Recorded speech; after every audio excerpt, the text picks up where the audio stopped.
Varicose వ్యాధితో బాధపడుతున్నారంట. తక్కువ ఖర్చుతో ట్రీట్మెంట్ కావాలి అనుకుంటే ఎవిస్ హాస్పిటల్ని సంప్రదించండి. నమస్తే రమగారు. నమస్తే జయ. రమగారు, విక్రమ బేతాల కథలు చాలా రోజులు అవుతుందండి. చెప్తాం. పట్టువదలని విక్రమార్కుడు మళ్ళీ లోపలికి నడిచాడు. కళేబరాన్ని భుజం మీద వేసుకున్నాడు. వెనక్కి నడుస్తున్నాడు.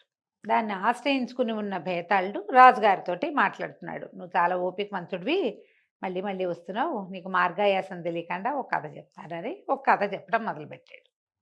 పూర్వమట ఒక పెద్ద షావుకారు గారింట్లో కన్నయ్య అని ఒక కుర్రాడు ఉండేవాడు.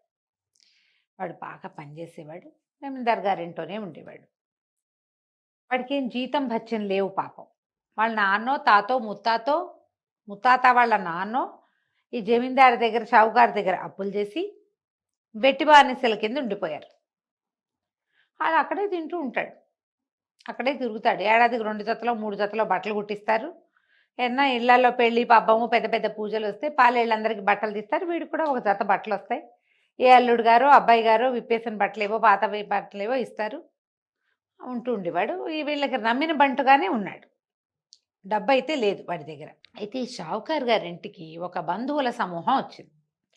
ఒక 7-8 మంది బంధువులు ఒకేసారి యాత్రలకి వెళ్ళి ఇక మొత్తం వాళ్ళు భారతదేశం ఇటు నార్త్ ఇండియా అంతా తిరిగారు. తిరిగి వచ్చి యాత్రల నుంచి తిరిగి వస్తూ వీళ్ళింటో ఆగారు.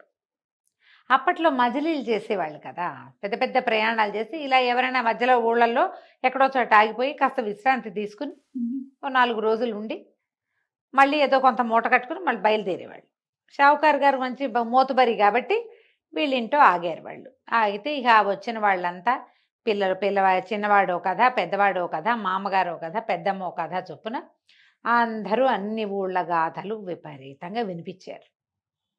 ఆ ఊళ్ళో అది చూసాం, ఇది చూసాం, అది కొనుక్కున్నాం, ఇది తిన్నాం, అక్కడ పోయినాం, అక్కడ దేవుడు, మరి అక్కడ గుడికి వెళ్ళే దారి, అక్కడ ఉన్న పువ్వుల చెట్లు, మామిడి చెట్లు, ఇక ఒక కథ కాదు ఒక కబురు కాదు. మనం కూడా ఏదైనా ఊరెళ్ళితే చెప్పుకోము. అంతేగా. వినగా వినగా వినగా ఏమనుకున్నాడు, వాళ్ళు ఏమన్నారంటే షావుకారు గారిని, ఏముంది నువ్వు కూడా బయలుదేరేళ్ళు, మరి చాలా బాగుంటుంది అన్నారు. షావుకారు అన్నాడు, నేను ఇవన్నీ తిరగలేను, నేను ఎక్కడ తిరుగుతాను అవన్నీ అనేసరికి, ఎందుకు ఈ కన్నయ్య ఉన్నాడుగా, వీడిని వెంబడబెట్టుకెళ్ళు, శుభ్రంగా అన్ని పనులు చేస్తాడు, వాడే వండేస్తాడు, ఎంచక్క పని వాళ్ళని వెంబడబెట్టుకెళ్తే మేమంటే సత్రాల్లో ఉండి తిన్నాం వండుకున్నాం, నువ్వు జమీందారివి పెద్దవాడివి షావుకారు, నీకేముంది ఇంత మోతుబరివి, వెళ్ళావనుకో పని కుర్రాళ్ళని 2 వెంబడబెట్టుకెళ్తే వాళ్ళు వండుతారు శుభ్రంగా, నువ్వు అక్కడ భోజనం చేయక్కర్లేదు, చూద్దామనుకుంటే ఒక వెరైటీ ఒకటి తినచ్చు, హాయిగా యాత్రలలో ఒళ్ళు అరక్కుండా అంటే పొట్టపాడవకుండా మనమంటే మనం వండుకుని తింటూ వెళ్ళొచ్చని ఇట్ట ఏదో చెప్పారు. ఈ కన్నయ్యని తీసుకెళ్ళు, ఈ కన్నయ్యని తీసుకెళ్ళని 2 సార్లు 3 సార్లు అంటే ఆ కన్నయ్యకి ఆహాహా జమీందార్ గారు వెళ్తాడు, తప్పకుండా మనం కూడా వెళ్ళిపోతాం అని వచ్చింది ఊహ. చుట్టాలు వెళ్ళిపోయారు. ఈ లోపల ఆషాఢాలు అవి ఏమిటో వచ్చినాయి, మన వానాకాలం, కొద్దిగా వానలు తగ్గుముఖం పెట్టాయి. గురుగారు జమీందారు బయలుదేరతాడేమో అని కన్నయ్య అనుకున్నాడు. కానీ ఆయన ఏం బయలుదేరలేదు. 4 సార్లు 3 సార్లు ఆ మాట వచ్చినప్పుడు ఏమైనా అంటాడేమో అయ్యగారని చూశాడు. వాళ్ళని వీళ్ళని ఎప్పుడు వెళ్తున్నారో కనుక్కుంటే అయ్యగారు ఎప్పుడో వెళ్తానన్నారని పొడిపిచ్చి చూశాడు.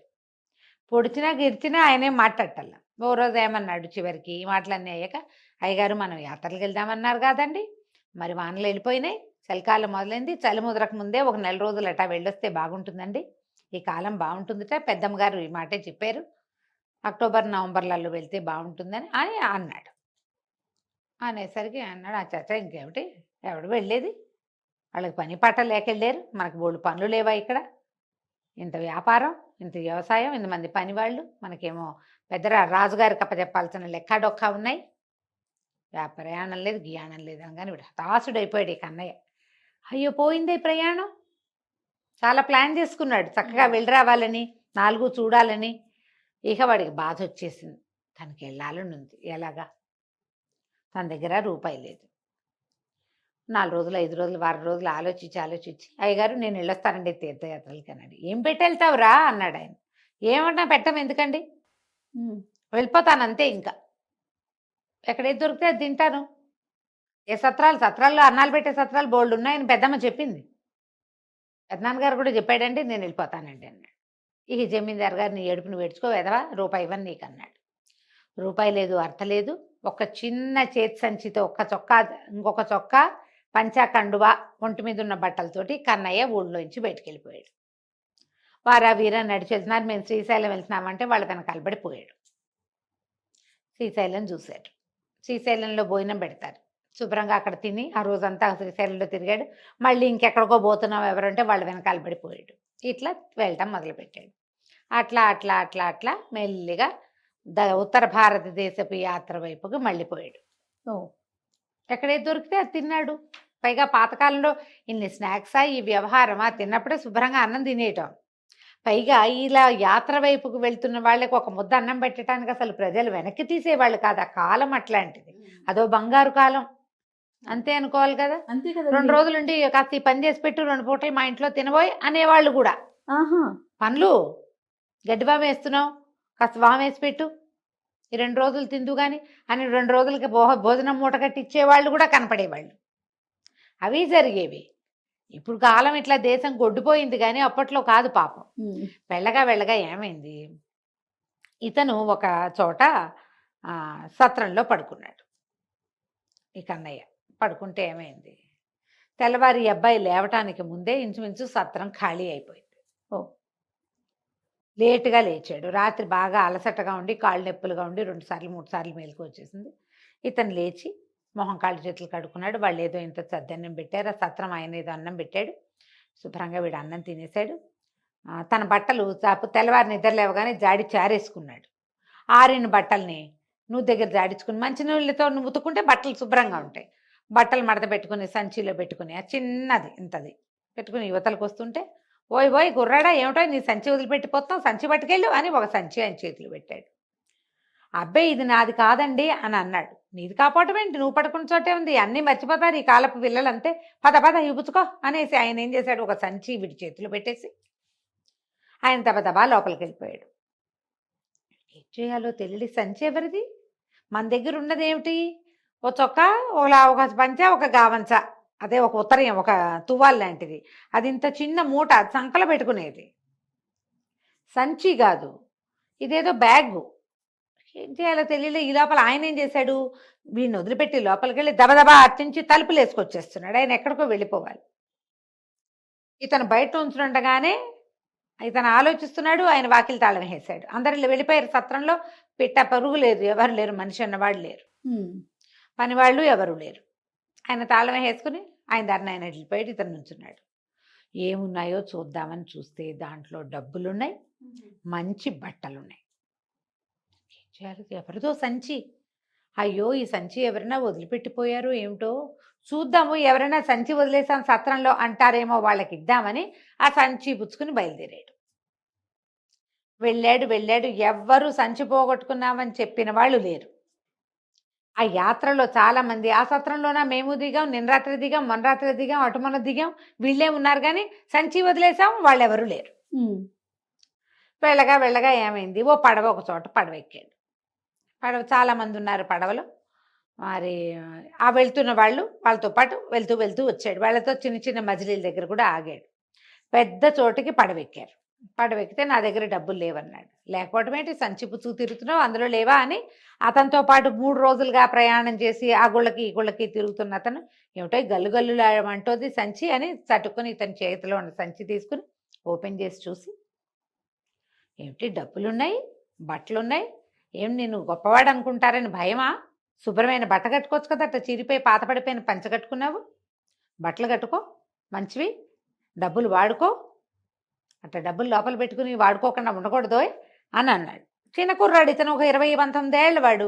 ఆ ఉన్న వాళ్ళందరూ పెద్దవాళ్ళు. ఈ పిల్లాడు ఉన్నాడు వాళ్ళతో పాటు. అందరివి సంచులు మోసాడు, బ్యాగులు అందించాడు.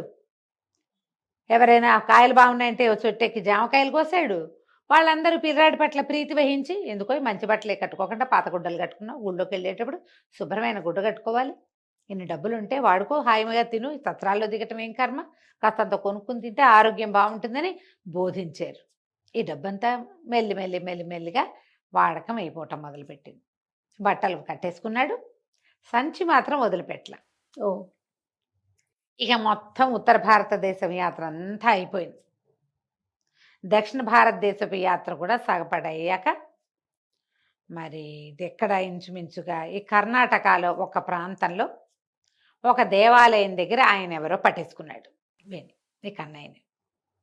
ఎవడెవరా నువ్వు, నా సంచి పట్టుకు తిరుగుతున్నావు, ఈ బట్టలు కూడా నావేను, ఈ సంచిలో డబ్బులు ఉండాలి, ఈ బట్టలు ఈ సంచిలోవే అని పట్టుకున్నాడు. పట్టుకోగానే దాని మీద సంచి పేరు రాసుంది క్లియర్గా.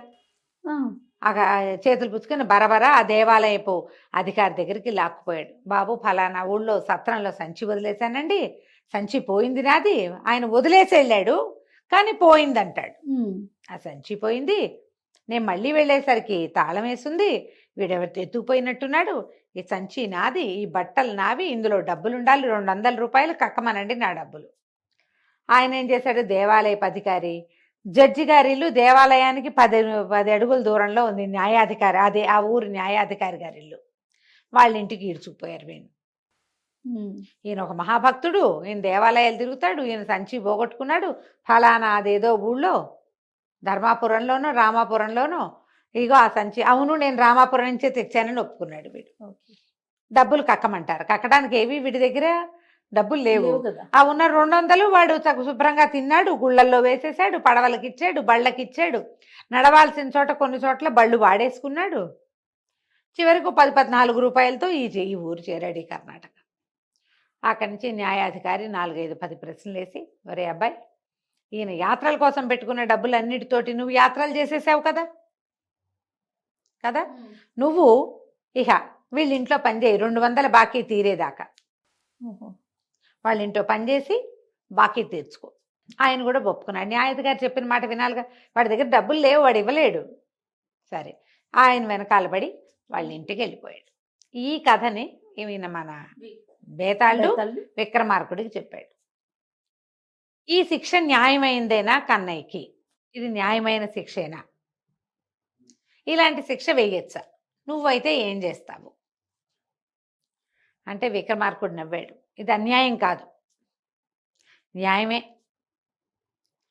యాత్రలు చేయాలని బయలుదేరాడు కన్నయ్య, తన శక్తితో కొంత చేశాడు. మిగిలిన ఉత్తర భారతదేశపు యాత్ర, దక్షిణ భారతంలో సగపడి యాత్ర దేంతో చేశాడు? తన డబ్బులతోటి. ఇప్పుడు ఇది శిక్ష ఎందుకైంది? అసలు దాన్ని శిక్ష అనకూడదు, బాకీ తీర్చుకుంటున్నాడు.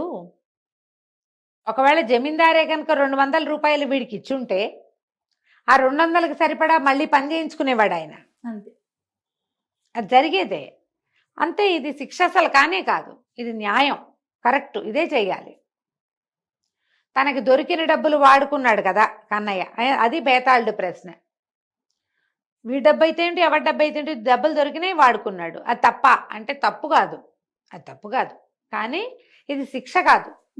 కన్నయ్య అయినే చేసేవాడు ఈ పని. వాడికి ఎవరన్నా 200 ఇచ్చి నువ్వు 10 ఊళ్ళు తిరిగిరా, తర్వాత మా ఇంట్లో వచ్చి పని చేయండి ఒప్పుకుంటాడు. ఎందుకంటే వాడు చిన్నతనం నుంచి పని చేయటమే వాడు అలవాటు, అంతే కదా.